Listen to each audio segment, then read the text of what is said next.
ايه يا كبير عامل ايه وازاي صحتك؟ الحمد لله. ايه يا حبيبي اللي انا سمعته ده؟ انا سمعت انك خير انت خير في مشاكل ما بينك وما بين مراتك وهتطلق. هطلق يعني؟ اوعى تجيب لي السيره دي، اسمع عما اقول لك. مالكش بركه الا مراتك. عفريت برميل ترش قاعد لي في البيت، عفريت مش قادر اشيل، مش يا قادر. ساتر يا رب. يا عم طلق واخلص وارتاح من وش هطلق. امها. لا ولا يطلق ولا حاجة يا عم الحاج.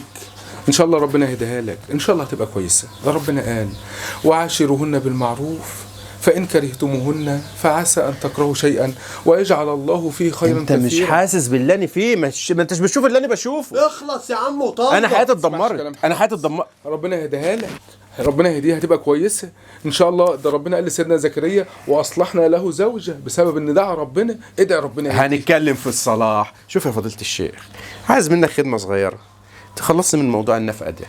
يا عم ده النبي صلى الله عليه وسلم قال لك حتى لو فيها عيب استمتعوا بهن على عوج. ليه العوج؟